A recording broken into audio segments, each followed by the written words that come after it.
Alright guys, here we are. Here's the Jumpmaster 2 after, I don't know, hundreds of cuts, a few hundred at least. It will not slice at all. It won't slice phone book at all. And if you get it started, it'll drag through printer paper, but it's far past where I would consider this knife to be dull.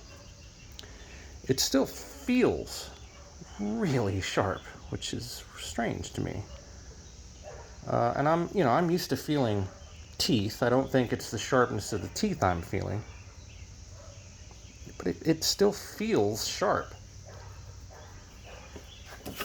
As far as cutting board goes,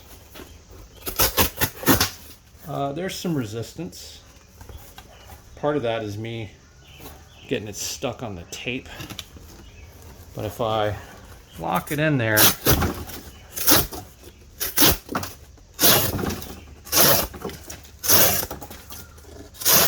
it'll still cut.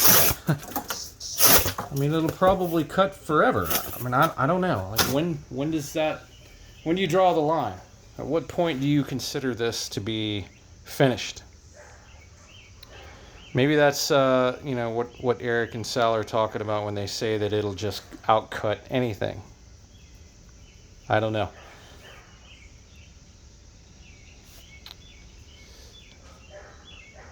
There's no edge damage that I can see. No chipping or anything like that. No rolling.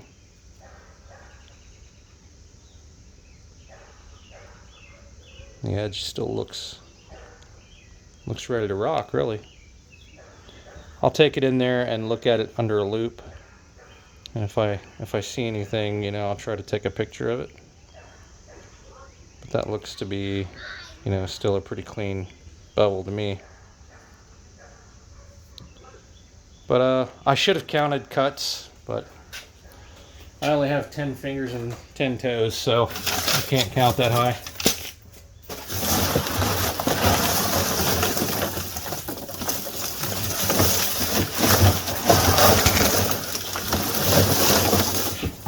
Quite a bit.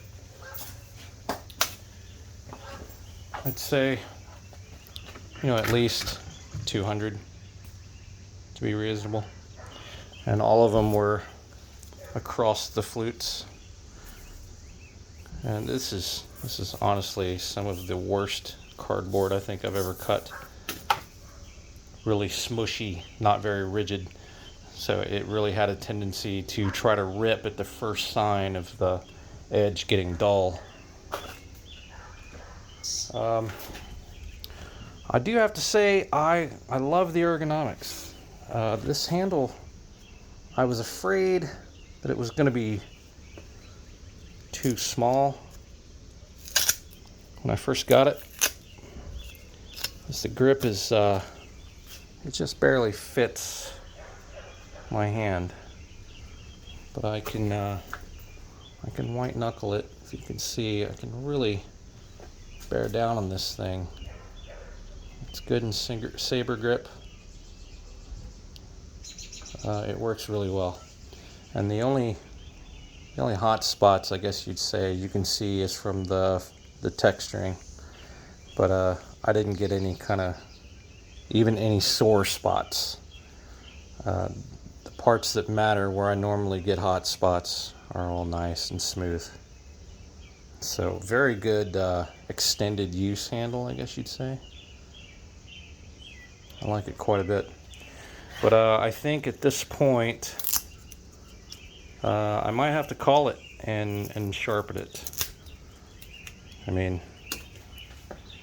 you could go and you could cut potatoes with this until the end of time. What do you guys think? What do you consider dull? To me, it's once you can't slice paper anymore, it's dull. I honestly, I would have touched it up before that if I wasn't doing this little test. All kinds of cardboard. It's that is starch starch glue that they glue the sheets of cardboard together with. And that's part of what's hard on an edge when cutting cardboard. In between each, there's 3 sheets of paper, and in between there is starch. So, and that starch, it's a glue. It's a really simple glue, and it hardens like an absolute rock, almost like plastic. I used to make this stuff, so I know more about cardboard or corrugated than I'll ever really need to know again. But that's part of what really dulls your edge, is cutting through the starch that's on each of these little flute ripples. And then the paper itself is always a pretty low quality paper. It has clay and all kinds of impurities in it. You can see a bit there. Even pebbles. I've seen some wild stuff in cardboard. So it's nasty on a knife edge. But yeah, I don't know. What do you think? No H1 agenda here. I'm not sticking up for knife steel. Not trying to make it out to be more than it is. I think it's an excellent steel for serrations.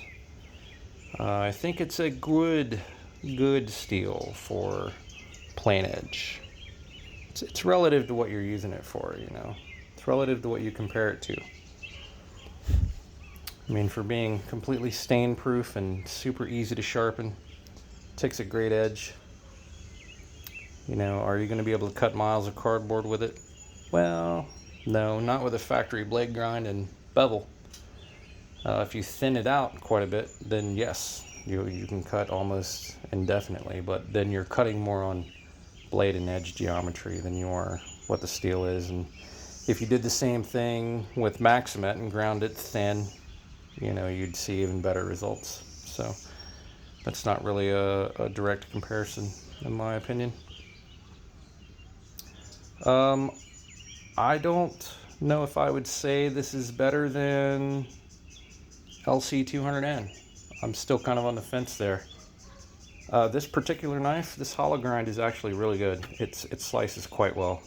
I was surprised by that, even for still being, you know, somewhat thick. Focus, you stupid phone. But I don't know, if they made this tomorrow in LC with a full flat grind, I'd probably jump all over it. But yeah, there you have it. Take from that what you will.